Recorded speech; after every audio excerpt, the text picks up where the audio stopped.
Data is the new oil. Oil एक कीमती चीज़ होती है, इसी तरह डेटा जो है वो आज आने वाले दौर के अंदर बड़ा कीमती है। अभी रिसेंटली मिडिल ईस्ट की एक कंट्री ने ये बहुत कॉन्फिडेंशियल इन्फॉर्मेशन, इसलिए ना तो मैं कंट्री का नाम मेंशन करूँगा और ना ही डोमेन का। मिडिल ईस्ट की कंट्री में एक कंपनी थी जो कि CRM सॉल्यूशंस जो है वो सेल आउट करती थी, और बहुत सारे जो उनके क्लाइंट्स, बहुत सारी कंपनीज़ जो हैं उनके क्लाइंट्स थी, और उनका डेटा जो है HR का डेटा, फाइनेंसिस का डेटा और उसके अंदर इन प्रोसेसेस का डेटा उस सेंट्रल सर्वर के ऊपर स्टोर होता था। अब उस CRM कंपनी का एक एम्प्लॉय, एक सॉफ्टवेयर इंजीनियर, उसने क्या किया, वो डेटा कंपनी से निकाल के सेल आउट कर दिया। वो बहुत ही एक्सपेंसिव डेटा था, बट उन्होंने ओनो पोनो दामों उसको सेल आउट कर दिया। You can call it a trade secret, उन्होंने बेच दिया। अब पहली बात तो वो पकड़ा गया। जब वो लड़का पकड़ा गया, उसने, इस जाहिल इंसान ने अपने पर्सनल लैपटॉप, अपने ऑफिशियल लैपटॉप और ऑफिशियल लैपटॉप के अंदर अपना personal email ID, personal WhatsApp open किया हुआ, जहाँ से वो डेटा ट्रांसफ़र कर रहा था, सारे मैसेजेस एज इट इज़। अब वो भी पकड़ा गया, उसके साथ 2 और लोग इन्वॉल्व थे, वो भी पकड़े गए। अनफॉर्चुनेट बात यहाँ पे ये है कि वो प्यारे हमारे पाकिस्तानी भाई थे।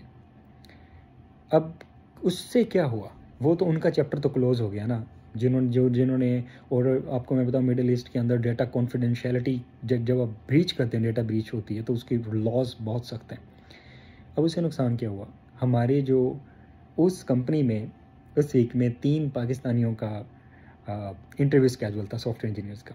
उस कंपनी ने बोला कि मेरी तौबा, उसके कंपनी के CEO ने बोला, आज के बाद अगर मैं किसी पाकिस्तानी को हायर कर जाऊँ, क्योंकि वो जो कॉन्फिडेंशियलिटी जिन्होंने ब्रीच की वो पाकिस्तानी था।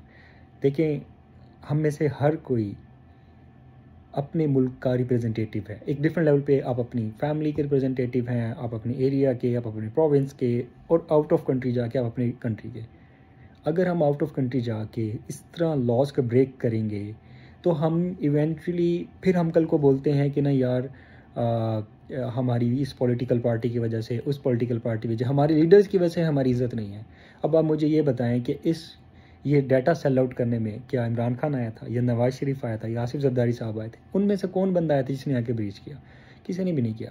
सो आई बिलीव जो भी हम बाय प्रॉब्लम्स करते हैं, फिर हमें ट्रैवल रिस्ट्रिक्शंस आती हैं, इमिग्रेशन की प्रॉब्लम आती हैं, कंट्री हमें ब्लैक लिस्ट कर देते हैं, फिर हम बड़े रोते हैं कि नहीं यार, कंट्री हमारी गवर्नमेंट की वजह से ये सारा, और हमारे पासपोर्ट की वजह से। So please, if you are working outside, inside, ख़ास तौर पर अपने मुल्क से बाहर, आप अपने मुल्क की नुमाइंदगी कर रहे हैं, आप ऐसा ना करें, और इवेंचुअली आप पकड़े जाएंगे। ये बहुत बड़ी बात है। तो उससे क्या होगा, आने वाले सारे लोगों के लिए जो वो रिस्क का अल्लाह ताला ने मामला बनाना था, वो अल्लाह ताला कहीं और भी देंगे। लेकिन वो जो अब जिनका पहले से आगे इंटरव्यू स्केड्यूल था, वो सारा ब्लॉक हो गया, क्योंकि I will not have a Pakistani anymore.